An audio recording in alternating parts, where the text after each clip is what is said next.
nome é Joaquim Antônio da Cruz Neto, tenho 67 anos, sou piauiense, formado em economia e resido em Teresina. Na minha família não tinha ninguém assim que tivesse essa queda para o desenho.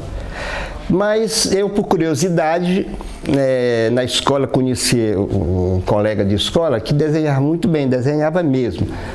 E eu fiquei interessado por desenho, porque eu achava que aquilo era fantástico. Você fazer coisas parecidas com uma fotografia, né? Aquilo que chegava mais perto da fotografia era o desenho. Que na época a gente só tinha revista, né? O cinema já tinha alguma coisa, mas o desenho é que me encantava. E foi aí que eu, decalcando os desenhos, que eu achava muito importante, de Zorro, de Tarzan, essas coisas todas, eu vi uma certa vontade, uma facilidade de traço. E aí, depois disso, eu comecei a fazer os meus trabalhos, meus desenhos, quer dizer, para meu uso pessoal. Fazia algumas coisas de escola, que a escola sempre explora quem sabe desenhar, para fazer capa de trabalho, aí eu fazia 2, 3 capas. E aí, de repente, eu disse, eu vou desenhar, é isso que eu quero. Aí, com 8 anos, eu fui morar em Balsas. Então, são mais de 60 anos de Maranhão. Eu me identifico como desenhista,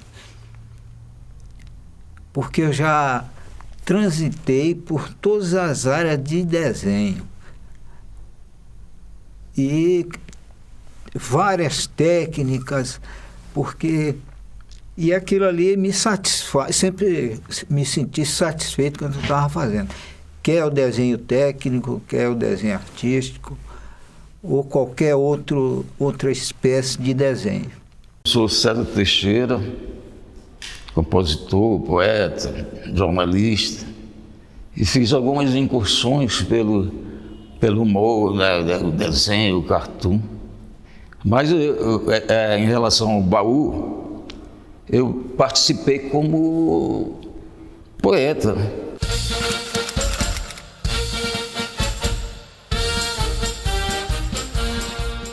Nesse período, número 1, número 2, ainda estávamos aí no período aí pós-revolução, mas que os generais na era, os presidentes, né? Garrasta Azul, Médici, Geisel. E nós continuamos a fazer aquilo com o compromisso de mostrar o trabalho. Ninguém ia dizer, olha, isso aqui pode, isso aqui não pode. Ninguém rasgava nada, ninguém devolvia nada. Existia um cuidado, por exemplo, do Érico, de não atingir, de fazer cartoon contra, digamos, o militar direto, mas ele fazia um humor que superava tudo isso. O cartoon dele, a charge dele tinha o peso igual a qualquer outro. A Polícia Federal, quando mandou me chamar, foi apenas para me lembrar que ainda estavam, olha, ainda tem gente aqui, nós estamos aqui. Bem, quando pediu que eu registrasse todo o número, levasse lá, que eles queriam guardar, tanto que estavam lá guardados depois de muito tempo eu soube, ainda estavam lá nas gavetas. Assim como no DOPS. Interessante isso, uma amiga minha foi fazer um trabalho sobre, na época, né, período, ela era historiador, se eu não me engano, e ela disse, quando eu achei uma ficha tua. Então, esse cuidado nunca teve de não fazer isso, não fazer aquilo. A editoria era livre. Tanto que a gente só ia juntando material e imprimindo, fazendo. Porque se a gente fizesse isso, começar a criar um constrangimento nas pessoas, né? Ia dizer, essa revista é do governo, já compraram e tal. Então, não houve isso. A gente teve o cuidado de não cercear nenhum companheiro, porque eu acho que ele brigava pela liberdade impressa. Antes, nós tivemos com a revista, com o primeiro salão de humor que teve aqui. Foi no museu, tinha Cordeiro, tinha Paulo César. Aí a diretora do museu, que eu não sei quem é na época, mandou fechar, porque tinha um cartoon erótico. parecido com esse aqui. Só que o artista fez o desenho e os pelos pubianos ele fez de verdade mesmo. Pegou lá algum cabelo de alguém e botou. E aí a mulher censurou, fechou tudinho. Aí depois, quando da publicação, antes do guarnecer, né, que era no baú, tinha que levar lá na Polícia Federal para eles carimbarem, ó, pode publicar. Bom, naquele tempo era um tempo muito difícil, né? Tudo que envolvia arte tinha que ter uma autorização da censura, né, para poder ser feito o lançamento. E quando nós decidimos que a revista já estava pronta, nós já resolvemos fazer o lançamento na Feira do ILA, a universidade exigiu que nós tivéssemos a anuência, né, da Polícia Federal, ou seja, da censura, para poder liberar a participação da revista na feira. E nós não tínhamos feito isso. A gente não sabia dessa exigência. Aí eu fui até a Polícia Federal, levei a revista e mostrei para o censor na época. A revista, ela, pelo fato de ser uma coisa clandestina, escapava da vigilância da censura federal, né?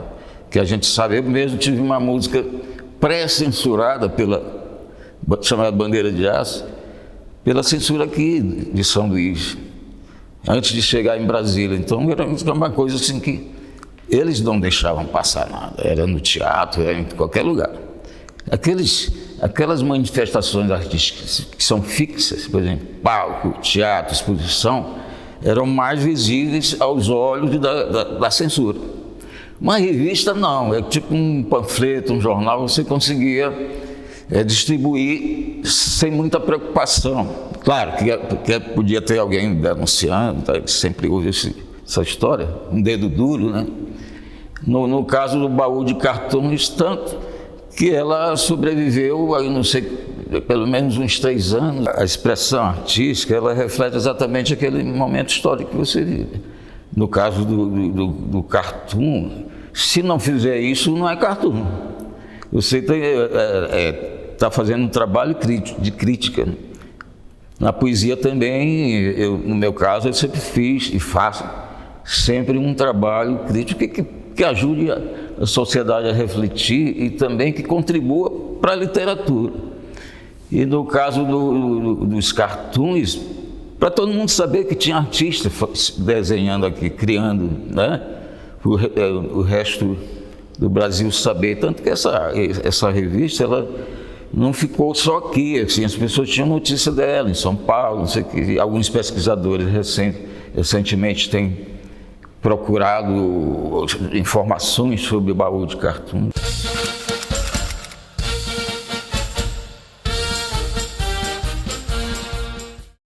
Primeiro eu me juntei com Cordeiro.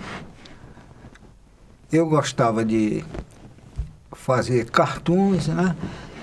E aí, na universidade, Cordeiro era meu aluno. Aí ele fez uma feira de arte na Praça Gonçalves Dias. Eu disse, rapaz, e lançou a revista Baú de Cartoons. Aí eu disse, rapaz, eu tenho um bocado de desenho lá em casa ainda, que eu faço, mas não tem para onde veicular, né?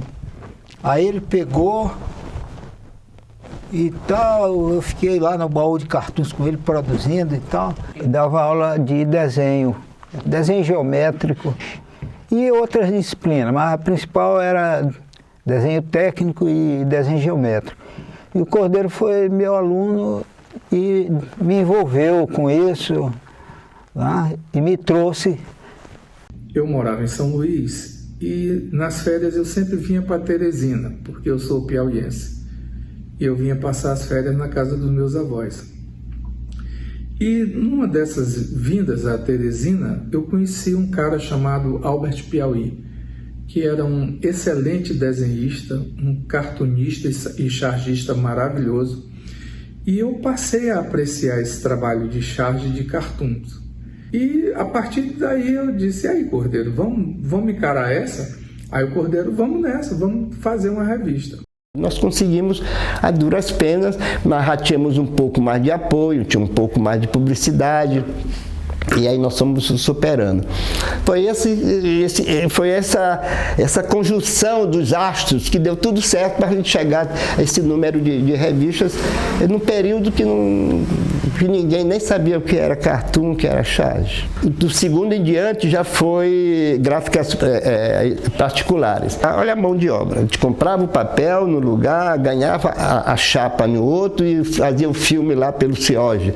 Aí dava uma grade lá para a turma e imprimia na gráfica Tupi. Então, era por isso que também tinha hora que eu não fazia praticamente nada da revista do ponto de vista de desenhar, porque não tinha tempo. Era uma reunião de grandes artistas, né, que é o Érico, o Cordeiro Filho e outras pessoas.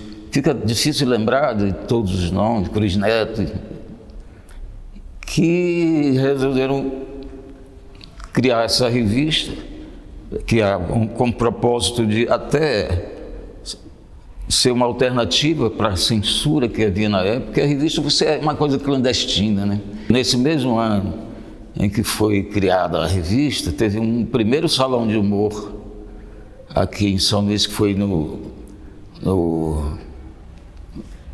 que tinha o Museu Histórico e Geográfico, né? Houve a participação de Chico Caruso, Miló, que mandaram seus trabalhos, né? Mas aí que foi o problema, que depois da abertura, tudo bem, no dia seguinte a Polícia Federal, a censura federal, retirou alguns cartoons e a gente resolveu tirar todos, né? Fechar a exposição e tirar Chico Caruso, fulano e tal. Não, ali a gente tinha uma proposta, né, que era exatamente em pleno vigor da ditadura, fazer uma crítica social e política àquele regime. Então, houve uma participação muito ativa dos artistas aqui, Joaquim Santos, Murilo, Rudão Lima, Paulo César, e a gente construiu aquilo que acabou no dia seguinte. Né? Por isso é que a revista Baú, por ser uma coisa alternativa, e você pode colocar ela em qualquer lugar, numa escola, não sei o que. Então fica difícil a censura, né, pegar esse tipo de publicação. Participei modestamente com alguns poemas, né, durante o tempo que durou a revista, não sei quanto tempo durou. Mas foi um ano muito forte, porque aí também surgiu o movimento de cinema, mais ou menos na mesma época. Em 79 também foi um ano forte, porque teve a greve dos estudantes, teve a campanha pela anistia, tudo ao mesmo tempo, né? E a gente, nesse sentido, acho que deu uma boa contribuição, utilizando os recursos que a gente tinha na época, né, que era o texto, o desenho, etc. Olha, foi os instrumentos para fazer desenho técnico que me fez usá-los para o desenho artístico. Então, desde 12 anos que eu ajudava meu pai fazendo as plantas dos loteamentos que ele projetava, regularização de terra, o desenho era eu, que com 12 anos eu já estava desenhando. E quando eu pegava na tinta nanquim com a pena e o papel vegetal, era gostoso desenhar, né? Então foi o desenho técnico que me levou para o desenho artístico. Convidamos para fazer o segundo número, né? Da revista, mas demorou muito a sair e nesse período eu terminei mudando para Teresina. Eu vim morar em Teresina, vim estudar economia aqui. O Cordeiro e o Érico fizeram o segundo número da revista. A partir daí a revista se tornou um grande sucesso, né? E chegou a ter 6 a 8 números. O Érico, nesta época, já era meu professor na faculdade, não era no primeiro ano, no segundo ano. Diante ele era professor de desenho 1 ou desenho 2. E aí eu mostrei para o Érico e ele gostou muito, ele disse, eu faço muito desses desenhos. Ele não tinha nem nome para isso, ele desenhava. Érico tinha uma facilidade de desenhar muito grande. Ele ia para um jogo de futebol, tinha uma turma que pedia para ele desenhar o lance do gol. Olha aí como é. O replay que hoje se passa na televisão, Érico fazia, para você a genialidade dele. Aí eu disse, vamos publicar então no próximo número as coisas tuas. E ele disse, olha, eu tivesse negócio de política, é bom não meter, porque ele tinha todo um receio dessa história de fazer política contra governo. Na época tinha ainda o resquício da ditadura, dos militares. Mas bom, então aí começou a deslanchar o cordeiro da charge, do cartoon.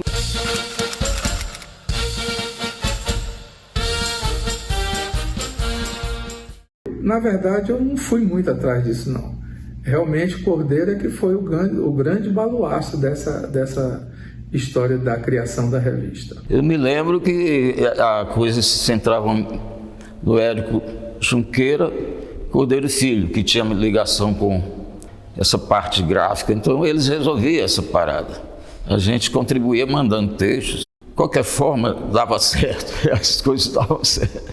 Até enquanto o pessoal conseguiu ter patrocínio, foi uma espécie de compensação para aquele nosso primeiro salão de humor, que foi fechado pela Polícia Federal.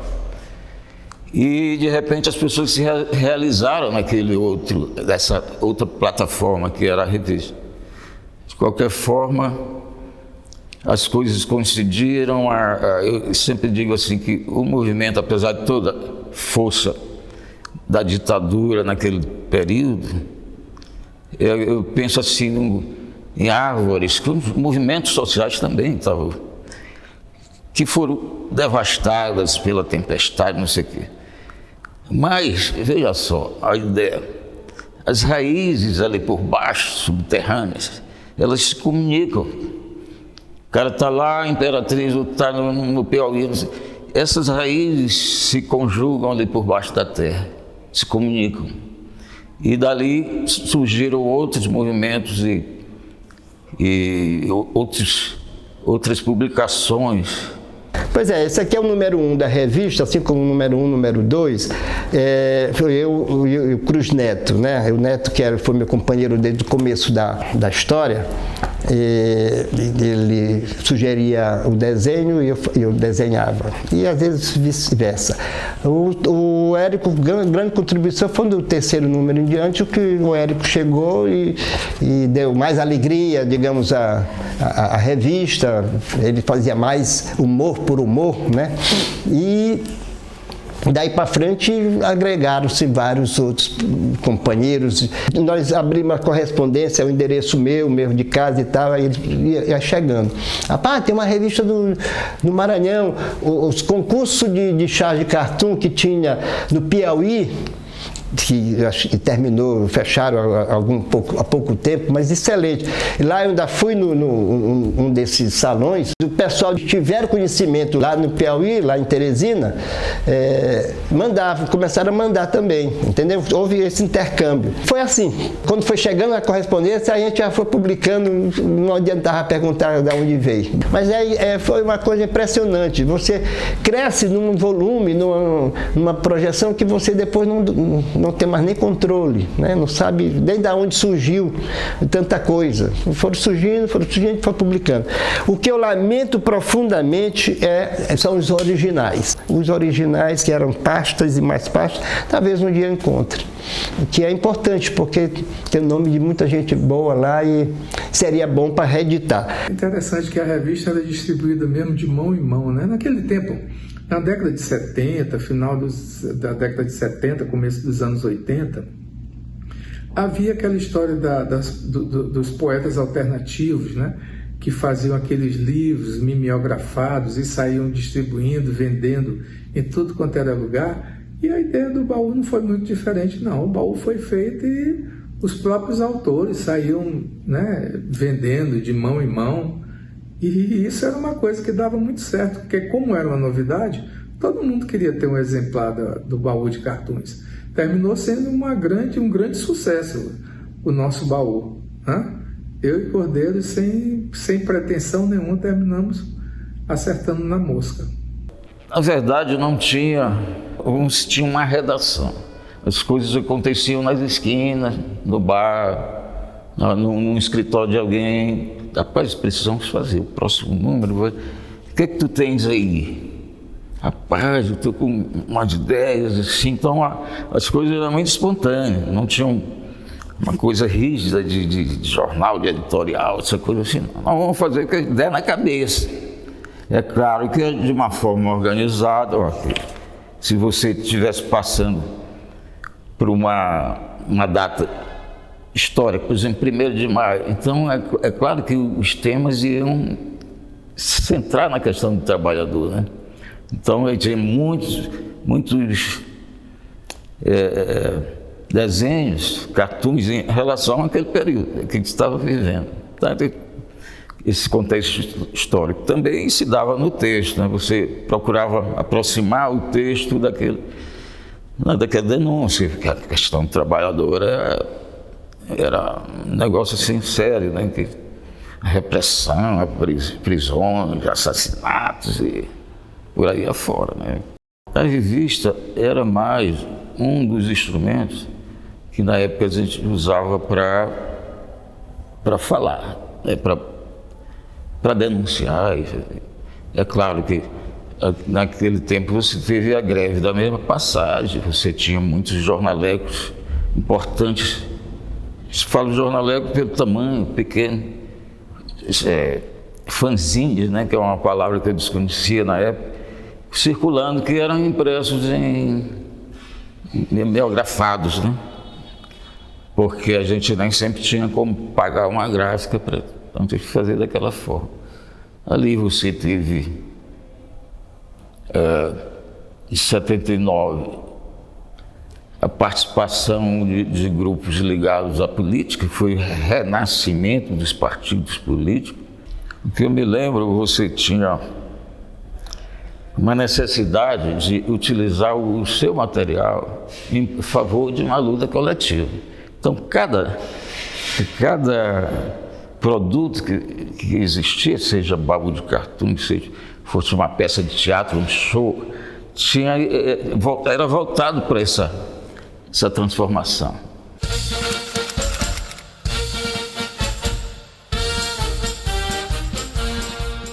Na minha opinião, humor e amor são duas coisas fundamentais para o ser humano viver bem e viver com leveza. O humor é aquela gota de mel que abranda um pouco nossos problemas, né? Você relaxa. O humor está presente em todas as cenas nossas, né? As cenas vividas hoje em dia, a vida cotidiana e a vida política. Sem humor, não tinha registro de praticamente muita coisa, né? Então, o uso do humor, o uso do cartoon, da charge, eu acho que isso já está bem claro de que prestou e presta um grande serviço para a sociedade de modo geral. O contexto define a palavra e define o gesto que você precisa fazer naquele momento. Seja ele indo para a rua reclamar, seja ele você pegando um papel em branco e desenhar, seja, na época não tinha computador, era uma máquina de escrever, né? Então você escrevia e mandava para o pessoal da redação do jornal fazer a publicação. Havia uma confluência de interesses que era exatamente essa questão social no momento, essa questão política. Então, a revista refletia muito naquele momento. Por isso que deu certo, né? O humor é uma forma de você extravasar, né? De você também não só mostrar a arte, mas mostrar que o artista está comprometido com o seu tempo, né? E o tempo era aquele, né? Muito perigoso para todo mundo, e a gente tinha que não só tomar a nossa cachaça, mas também botar a nossa opinião ali no papel, através de texto, através de desenho do humor. Isso é que é humor, né? O humor é rebelde, né? Tem que ser rebelde. todo elemento, toda pessoa tem a sua essência. Ou é o nariz muito grande, ou é a boca com o queixo passando da boca, sei lá.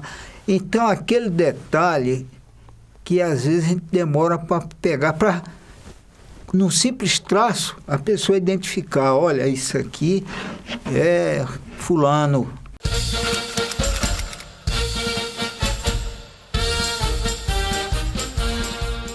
Para me falar de Érico no passado, ele foi isso, foi aquilo. Não, ele está muito presente, né? Deixou um legado extraordinário, não na revista Baú de Cartoon só, mas ele mesmo, por esforço próprio, ele editou tudo dele, fez muita coisa. O Baú de Cartoon foi enriquecido com o seu traço, né? Você vê que nas capas, tudo aqui tem ele. Porque ele é genial. Você dava um tema para ele, em 2 minutos estava pronto. E sem retoque. Era um negócio fantástico. Foi realmente um momento grandioso do Baú. O Baú cresceu muito, que eu acho que só eu e o Cruz Neto, a gente não ia tocar isso até em frente como conseguimos tocar. Porque o Érico deu ânimo para a gente, né? Deu alegria. Ele fez a gente rir e transformou um trabalho numa coisa de satisfação. Esse documentário é uma homenagem àquele que eu considero o melhor de nós, Érico Junqueira Aires. Ofício.